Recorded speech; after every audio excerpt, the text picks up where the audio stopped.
Hi, this is the second video in a series where I'll be talking about retirement in the National Guard. In this video, I'll specifically be talking about 20 good years and fixing missing retirement points in your records. If you haven't watched my first video, please go ahead and watch that first and then come back and watch this one. But if you have, check this out.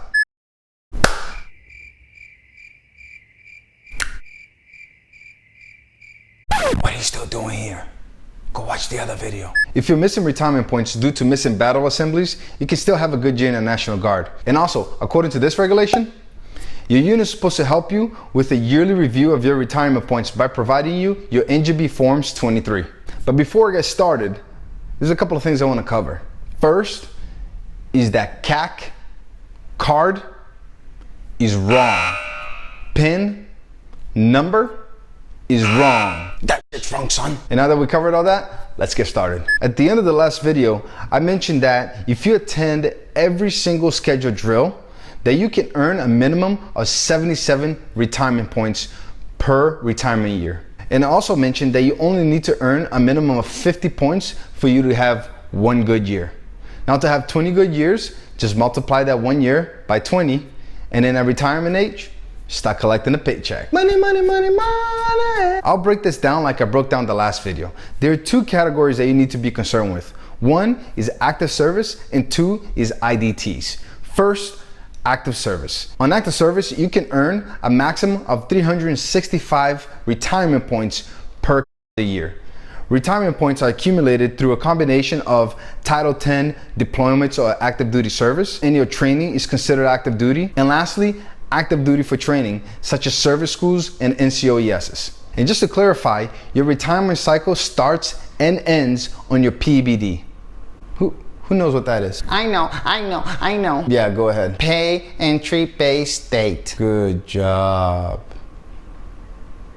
Now, while earning retirement points through active service, you cannot earn any other type of retirement points, such as ADTs, which brings me to the next category, which is inactive duty training. Inactive duty training is a combination of battle assemblies, readiness training assemblies, additional training assemblies, also non-paid military service conducted while on inactive duty for training. Now, unlike inactive federal service, there's a limit to how many points you can earn. As of 2007, you could earn up to 130 points for inactive duty training in a retirement year. Now, there are 21 rules that covers retirement point accumulation and different types of pay in these regulations, but I'm not going to cover them all. I will, however, give you a couple of examples. Well, let's say your unit had the PHA in October and you attended that drill. However, for one reason or another, due to your negligence, you weren't able to complete the PHA. And the commander wasn't very nice and didn't offer up any additional training for you to complete your PHA at a later date. And you went and completed the PHA during the week in your own time. Even though you're not getting paid for completing that service, by providing proof that you completed the PHA in a non-paid status, you can still earn a retirement point for completing that task. Another couple ways that you can earn retirement points is for preparing for or giving instructions, also by completing electronic-based distance learning training. However, all of these additional tasks needs to be communicated with your first sergeant and your commander because you do need prior approval before completing the task for retirement points.